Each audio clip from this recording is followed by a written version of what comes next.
आपकी आवाज।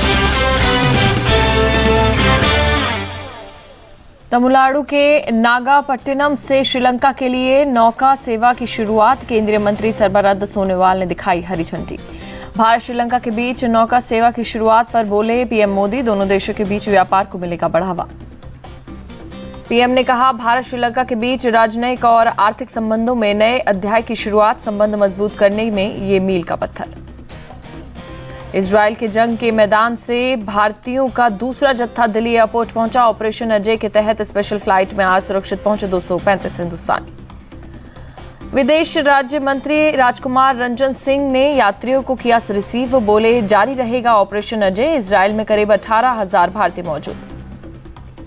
एयरपोर्ट पर विदेश राज्य मंत्री ने इजरायल से सकुशल निकाले गए भारतीयों का जाना हाल तस्वीरें भी खिंचवाई। इजरायल से दूसरी उड़ान में आए 235 भारतीय नागरिकों का स्वागत हुआ। विभिन्न राज्य सरकारों के प्रतिनिधि भी दिल्ली हवाई अड्डे पर रहे मौजूद। इजरायल से लौटे भारतीयों ने ऑपरेशन अजय की तारीफ की। पीएम मोदी और इजरायल में भारतीय दूतावास को धन्यवाद दिया। ऑपरेशन अजय की फ्लाइट में दिखा जबरदस्त जोश। 235 यात्रियों ने फ्लाइट में ही लगाए वंदे मातरम के नारे। इजरायल और हमास के बीच 8वें दिन भी भीषण युद्ध जारी, दोनों ओर से किया जा रहा है हमला। लड़ाई के दौरान इजरायल में अब तक 1300 लोगों की हुई मौत, 3,400 से ज्यादा लोग जख्मी हुए। गाजा में 1900 लोगों की गई जान, 7,696 लोग जख्मी हुए। मारे गए लोगों में 1500 हमास के लड़ाके। हमास की ओर से शुक्रवार रात टेल अवीव पर किया गया हमला, एक के बाद एक कई रॉकेट दागे गए। रॉकेट हमले के बाद टेल अवीव सायरन से गूंज उठा, लोगों ने तुरंत शेल्टर में ली शरण। इंडिया टीवी संवाददाता अवित पालित भी एयर सायरन बजने के वक्त टेल अवीव में थे मौजूद। सायरन बजते ही लोग शेल्टर्स की तरफ भागने लगे। हमास के हमले को इजरायल के आयरन डोम सिस्टम ने एक बार फिर किया नाकाम। 7 अक्टूबर को हमास आतंकियों ने सिस्टम को किया था तबाह। इजरायल हमास युद्ध के 8वें दिन भीषण युद्ध की चेतावनी। इजरायली सेना गाजा में घुसकर कर सकता है हमास के ठिकानों पर हमला। इजरायल ने गाजा में रहने वाले को दी है 24 घंटे की मोहलत। दक्षिणी गाजा के लोगों से की शहर को छोड़ने की अपील। इजरायल की चेतावनी के बाद गाजा से लोगों का पलायन शुरू। शहर में बनी भगदड़ की स्थिति। लोग गाड़ियों से जरूरी सामान लेकर छोड़ रहे गाजा। शहर से पैदल भी भाग रहे हैं लोगों के अचानक शहर छोड़ने से कई इलाकों में ट्रैफिक जाम, सड़कों पर लगी गाड़ियों की लंबी कतार। इजरायली रक्षा बलों के प्रवक्ता जोनाथन कॉनरिकस का बयान, कहा इजरायली सैनिक ऑपरेशन के अगले चरण के लिए तैयार, हमास और उसकी सेना का करेंगे खात्मा। इजरायल ने लेबनान बॉर्डर पर शेलिंग शुरू की। लेबनान सेना के ऑब्जर्वेशन पोस्ट को बनाया निशाना। अल्मा अल शाब इलाके में घुसपैठ की कोशिश के बाद किया टारगेट। गाजा पट्टी के बेत हनौन और अल फुरकान में इजरायल की एयर स्ट्राइक जारी। इजरायली एयरफोर्स बोली हमास आतंकियों से लड़ना जारी रखेंगे। हमास का दावा, गाजा पट्टी में इजरायली स्ट्राइक में 13 बंधक मारे गए। इजरायल ने नहीं की पुष्टि। इजरायल की गोलीबारी में लेबनान बॉर्डर पर एक न्यूज एजेंसी के पत्रकार की मौत, हमले में 6 पत्रकार घायल। लेबनान के दक्षिण इलाके में युद्ध की कवरेज करते समय हुआ हादसा, सभी घायलों को अस्पताल में कराया भर्ती। इजरायली सेना ने गाजा पट्टी पर भी की भारी बमबारी, हमले में कई इमारतें बनी खंडर। इजरायली सेना ने शेयर किया हमले का वीडियो, बमबारी में मलबे में तब्दील हो रहे घर। गाजा शहर में एक हॉस्पिटल में बाहर लगी शवों की लंबी कतार। अस्पताल से लगातार निकाला जा रहा है डेड बॉडी। अस्पताल में जगह नहीं होने से बाहर रखे जा रहे शव, अस्पताल के बाहर लगी लोगों की भारी भीड़। इजरायल के अश्कलोन इलाके में हमास ने दागे रॉकेट, हमले में कई कार जलकर खाक। अमेरिकी रक्षा मंत्री ने पीएम नेतन्याहू से की मुलाकात। लॉयड ऑस्टिन बोले इजरायल को अपने लोगों की रक्षा करने का पूरा हक। पीएम नेतन्याहू ने हमास को ISIS से भी बदतर बताया, कहा इससे लड़ने के लिए सभ्य दुनिया को होना होगा एकजुट। हमास हमारा दुश्मन, ये हमारे अस्तित्व की लड़ाई। इजरायल के डिफेंस मिनिस्टर का बयान। जंग के बीच फिलिस्तीन के राष्ट्रपति से मिले अमेरिकी विदेश मंत्री एंटनी ब्लिंकन। राष्ट्रपति अब्बास ने गाजा में मदद की इजाजत देने की अपील की। संयुक्त राष्ट्र ने गाजा में तत्काल सहायता के लिए $300 मिलियन जुटाने की अपील की। गाजा सिटी खाली करने के आदेश को गलत बताया। इजरायल के गाजा खाली करने के आदेश को रूस के राष्ट्रपति ने ठहराया गलत, कहा जमीनी हमले से होगा बड़ा नुकसान। हंगरी के पीएम विक्टर ऑर्बन का बयान, आतंकवादियों के लिए सहानुभूति प्रदर्शन की नहीं है इजाजत। मलेशिया में फिलिस्तीन के समर्थन में निकाली गई रैली, इजरायल के खिलाफ जमकर नारेबाजी। इजरायली हमास युद्ध के बीच प्रधानमंत्री मोदी का शांति संदेश, कहा जंग कभी भी किसी के हित में नहीं, ये शांति का वक्त। पीएम मोदी ने आतंकवाद को मानवता का सबसे बड़ा दुश्मन बताया, कहा इससे सख्ती से निपटना होगा। आतंकवाद पर पीएम का बयान के सहमत ओमन के G20 शेरपा, कहा हम सभी प्रकार के आतंकवाद की निंदा करते हैं। आतंकवाद पूरी दुनिया के लिए समस्या, इससे निपटना होगा। केंद्रीय रक्षा राज्य मंत्री अजय भट्ट का बयान। चंडीगढ़ में फिलिस्तीन के समर्थन में उतरे कई संगठन, इजरायल के खिलाफ किया विरोध प्रदर्शन। गाजा में इजरायल के हमले और बिजली पानी काटने का विरोध, बोले छोटे बच्चे और महिलाओं को टारगेट किया जा रहा है। जमात इस्लामी ने कोलकाता में इजरायल के खिलाफ किया विरोध प्रदर्शन। गाजा के प्रति एकजुटता दिखाने के लिए जुटे प्रदर्शनकारियों ने की मांग, भारत इजरायल के साथ किसी भी तरह के राजनयिक संबंध निलंबित करे। बरेली में शांतिपूर्ण तरीके से हुई जुमे की नमाज, किसी भी तरह के आतंकवाद का मुसलमानों ने किया विरोध। लोगों ने पूरी दुनिया और भारत में अमन चैन की दुआ मांगी, मासूम बच्चों पर अत्याचार को बताया गलत। इनकम टैक्स की टीम ने जयपुर के गणपति प्लाजा में छापेमारी की, लॉकर खंगाले। किरोड़ी लाल मीणा ने काला धन छिपा होने की बात कही थी। जयपुर में ईडी ने भी DOIT से जुड़े सीपी सिंह के निजी दफ्तर पर छापा मारा, लॉकर में भी पैसे की जांच कर रही है ईडी। बेंगलुरु में आयकर विभाग की रेड, एक फ्लैट में बिस्तर से मिले 42 करोड़ रुपए। सूत्रों के मुताबिक चुनावों में फंडिंग के लिए जुटाए गए थे पैसे। 23 बक्सों में 42 करोड़ रुपए मिले, सभी नोट 500 रुपए के हैं। पूर्व महिला पार्षद और उसके पति से की जा रही है पूछताछ। MP के इंदौर में पुलिस और जिला प्रशासन ने छापेमारी की, 4 जगहों से 35,45,000 रुपए कैश बरामद। जयपुर में कांग्रेस CEC की बैठक, सीएम गहलोत, सचिन पायलट और सुखजिंदर सिंह रंधावा रहे मौजूद। बैठक के बाद राजस्थान चीफ डोटासरा का बयान, चुनावी रणनीति पर हुई चर्चा, केंद्रीय चुनाव समिति टिकटों का करेगी ऐलान। राजस्थान में नहीं गली थी बीजेपी की दाल, मोदी सरकार में लोकतंत्र हुआ कमजोर, सीएम अशोक गहलोत का बयान। MP विधानसभा चुनाव पर हुई कांग्रेस CEC की बैठक, पार्टी चीफ खड़गे, राहुल और KC वेणुगोपाल रहे मौजूद। पहले नवरात्रि को आएगी MP कांग्रेस की लिस्ट, रणदीप सुरजेवाला का बयान। कमलनाथ ने कहा अभी सिर्फ 60 सीटों पर नाम हुए फाइनल, 15 अक्टूबर को जारी होगी लिस्ट। कमलनाथ के बीजेपी पर हमले जारी, कहा इनकी कथनी करनी में फर्क, बातों में विरोधाभास। कांग्रेस चीफ मल्लिकार्जुन खड़गे का निशाना, MP से जल्द होगी बीजेपी की विदाई, दलितों आदिवासियों को मिलेगा उनका हक। सीएम शिवराज का कांग्रेस पर पलटवार, कहा पहले योजनाओं का काम ठंडे बस्ते में डाल दिया, अब फिर ठगने आ गए। भोपाल में सीएम शिवराज ने किया रोड शो, बीजेपी को जिताने के लिए की वोट की अपील। कैलाश विजयवर्गीय का राहुल गांधी पर झूठ बोलने का आरोप, कहा कांग्रेस लोगों को दे रही धोखा।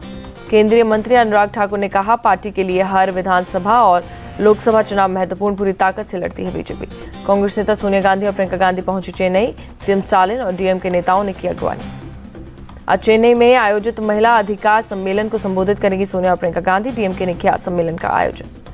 महाराष्ट्र विधानसभा स्पीकर को सुप्रीम कोर्ट से फटकार, अयोग्यता की याचिका पर फैसले में देरी पर जताई नाराजगी, कहा अगले चुनाव से पहले ले फैसला। विधायकों की अयोग्यता मामले पर जानबूझकर की जा रही है देरी, सुप्रीम कोर्ट तय कर सकता है समय सीमा, शरद पवार का बयान। स्पीकर राहुल नावरेकर जल्द से जल्द फैसला ले, वरना हम फिर जाएंगे सुप्रीम कोर्ट, आदित्य ठाकरे का निशाना। दिल्ली में हुई CEC बैठक पर तेलंगाना प्रदेश कांग्रेस समिति के अध्यक्ष रेवंत रेड्डी बोले 119 सीटों पर चर्चा हुई, कांग्रेस जल्द टिकटों की घोषणा करेगी। निषाद पार्टी के अध्यक्ष संजय निषाद का बयान, 2024 में PM मोदी को फिर चुनना है प्रधानमंत्री, उन्होंने देश को बनाया समृद्ध। लखनऊ में सीएम योगी ने किया मिशन शक्ति के चौथे फेज का आगाज, महिला सशक्तिकरण रैली का शुभारंभ किया गया। कार्यक्रम में बोले सीएम योगी, महिला अपराध को रोकने में यूपी आगे, अपराधियों को सजा दिलवाने में भी राज्य है अव्वल। सीएम योगी ने कहा यूपी में मिशन शक्ति अभियान की सफलता का परिणाम, केंद्र सरकार ने महिला सुरक्षा के अभियान का नाम रखा था। पीएम मोदी आज मुंबई दौरे पर जाएंगे, जियो वर्ल्ड सेंटर में 141वें अंतर्राष्ट्रीय ओलंपिक समिति सत्र का करेंगे उद्घाटन। पीएम मोदी ने किया ट्वीट, उत्तराखंड में किसी एक जगह जाना है तो कुमाऊं में पार्वती कुंड और जागेश्वर मंदिर जाना चाहिए, प्राकृतिक सुंदरता और दिव्यता कर देगी मंत्रमुग्ध। ओम बिरला ने दक्षिण कोरिया की नेशनल असेंबली के अध्यक्ष के साथ की द्विपक्षीय मीटिंग, कई मुद्दों पर हुई चर्चा। मेक्सिको सीनेट की अध्यक्ष एना लेलिया ने पीएम मोदी को बांधी राखी। पितृपक्ष का आखिरी दिन आज, पश्चिम बंगाल के साउथ 24 परगना में लोगों ने की पूजा अर्चना। अयोध्या में राम की पौड़ी पर 11,000 दीपों का दान, राम मंदिर आंदोलन में जान गंवाने वालों का किया गया श्राद्ध। कांची पीठ के शंकराचार्य विजेंद्र सरस्वती की देखरेख में हुआ श्राद्ध और तर्पण, कहा अयोध्या में राम अवतार हो चुका है। हरिद्वार पहुंचे असम के मुख्यमंत्री हेमंत बिस्वा शर्मा, पितृपक्ष के आखिरी दिन नारायणी शिला मंदिर में की पूजा अर्चना। हर साल यहां नारायणी शिला मंदिर आते हैं हेमंत बिस्वा शर्मा, कहा यह हमारी सनातन परंपरा का हिस्सा, मिलती है मानसिक शांति। महाल्या को लेकर नदियों में किनारे उमड़े श्रद्धालु, सिलीगुड़ी के घाटों पर स्नान और तर्पण। प्रयागराज में त्योहारों की तैयारियों को लेकर समीक्षा बैठक, डीजीपी विजय कुमार ने राज्य के अधिकारियों को दिए निर्देश। बिहार में शिक्षा विभाग की तरफ से दुर्गा पूजा के दौरान सरकारी स्कूलों में शिक्षकों के आवासीय ट्रेनिंग का आदेश, शिक्षक संघ ने जताया विरोध। शिक्षक संघ ने फैसले को वापस नहीं लेने पर आंदोलन की चेतावनी दी। बोले, दुर्गा पूजा की छुट्टी में आवासीय प्रशिक्षण का आदेश कहीं से भी उचित नहीं। दिल्ली में प्रदूषण खराब श्रेणी में दर्ज, 250 के पार हुआ एक्यूआई लेवल। बरेली में गैंगस्टर शराफत की 1 करोड़ 31 लाख की संपत्ति जब्त की गई। मकान और दुकान को प्रशासन ने किया सील। गैंगस्टर के खिलाफ दर्ज है 9 मुकदमे। बिहार के बक्सर में आज फिर हुआ हादसा। रघुनाथपुर रेलवे स्टेशन के पास रेलवे ट्रैक से उतरा डीजल रोको इंजन। पंजाब के मोहाली में पुलिस और बदमाशों के बीच मुठभेड़, पैर में गोली लगने के बाद एक बदमाश गिरफ्तार, 2 जंगल में हुए फरार। यूपी के मऊ में पुलिस चेकिंग के दौरान अपराधियों का एनकाउंटर, कटिहार गैंग के 2 सदस्य घायल। रामपुर कारतूस कांड में सभी 24 दोषियों को 10-10 साल की सजा, 10-10 हजार का जुर्माना भी लगाया। मुंबई एनसीबी ने जब्त किए 135 करोड़ रुपए के ड्रग्स, 3 विदेशी नागरिकों समेत 9 गिरफ्तार। राजस्थान के प्रतापगढ़ में बस की ट्रेलर से टक्कर, 4 लोगों की मौत, 18 घायल। तेलंगाना के संगारेड्डी में एक निजी प्रयोगशाला में रिएक्टर में विस्फोट, कई लोग घायल। घायलों के इलाज के लिए अस्पताल में भर्ती कराया। हादसे की वजहों की जांच जारी। पश्चिम बंगाल के हावड़ा में एक गोदाम में लगी आग, फायर ब्रिगेड की गाड़ियां मौके पर मौजूद। हैदराबाद में टीएसपीएससी की अधिसूचना स्थगित होने से महिला उम्मीदवार ने कथित तौर पर आत्महत्या की, लोगों में भारी नाराजगी।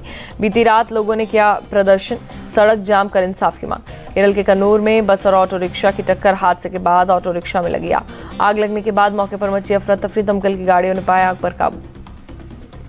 वलसाड में एक कंपनी में लगी भीषण आग, काफी दूर से दिखाई दी आग की लपटें। आग से बड़े पैमाने पर नुकसान की आशंका, आसपास के इलाकों में मची दहशत। हरियाणा के सोनीपत में पिकअप और ट्रक के बीच टक्कर, 5 लोगों की मौत, 15 लोग घायल। मानेसर पलवल एक्सप्रेसवे पर हुआ हादसा, ट्रक ने पिकअप को पीछे से मारी टक्कर, पुलिस ने सभी घायलों को अस्पताल में भर्ती कराया। तमिलनाडु के रामनाथपुरम में बारिश के बाद रेलवे अंडरपास में भरा पानी, लोग पानी के बीच से पार कर रहे रास्ता। हरियाणा के करनाल में पराली जलाने का मामला आया सामने। पराली जलाने से दिल्ली एनसीआर में बढ़ रहा है प्रदूषण। हिसार में करीब 30 कुत्तों के झुंड ने 4 साल के बच्चे पर किया हमला, बुरी तरीके से घायल बच्चे के सिर में लगे 40 टांके, हालात गंभीर। आज के भारत पाकिस्तान मैच को लेकर देश भर में उत्साह। नागपुर में टीम इंडिया के समर्थन में दिखा जोश। अहमदाबाद में मैच देखने के लिए पहुंचे सचिन तेंदुलकर, एयरपोर्ट पर अनुष्का शर्मा और सिंगर अरिजीत सिंह भी नजर आए। आज के मैच को लेकर देश भर में भारत की जीत की कामना, वाराणसी में फैंस ने किया पूजा पाठ। यूपी के कानपुर में टीम इंडिया की जीत के लिए दुआ, वर्ल्ड कप में पाकिस्तान के खिलाफ जीत के लिए संकट मोचन, धाम मंदिर में हवन। यूपी के मुरादाबाद में भारत पाकिस्तान मैच को लेकर उत्साह, टीम इंडिया को चीयर करने के लिए बनाई गई वर्ल्ड कप की 20 फुट की रंगोली। यूपी के अमरोहा में भारत पाकिस्तान मैच का क्रेज, कलाकार ने बनाया 18 फीट का charcoal portrait. World cup points table में न्यूजीलैंड की टीम पहले नंबर पर, साउथ अफ्रीका दूसरे और टीम इंडिया तीसरे पायदान पर। ओलंपिक में फिर होगी क्रिकेट की एंट्री, क्रिकेट को शामिल करने वाला प्रस्ताव मंजूर, 2028 के ओलंपिक में खेला जाएगा क्रिकेट। नीरज चोपड़ा का फिर बजा डंका, world athlete of the year के लिए नॉमिनेट। पीएम मोदी ने सांसद खेलकूद प्रतियोगिता के खिलाड़ियों को किया संबोधित, बोले समाज सुधार के लिए खेल का विकास जरूरी। रांची में झारखंड के मुख्यमंत्री हेमंत सोरेन ने हॉकी महिला एशियन चैंपियंस ट्रॉफी 2023 की ट्रॉफी का अनावरण किया, ट्रॉफी के साथ खिंचवाई तस्वीर। सत्यजीत रे लाइफ टाइम पुरस्कार से सम्मानित होंगे हॉलीवुड स्टार माइकल डगलस, केंद्रीय मंत्री अनुराग ठाकुर ने ट्वीट करके जानकारी दी। अभिनेत्री दिया मिर्जा ने दिल्ली में चल रहे लैक्मे फैशन वीक के लिए रैम वॉक किया, खूबसूरत पोज देती नजर आई।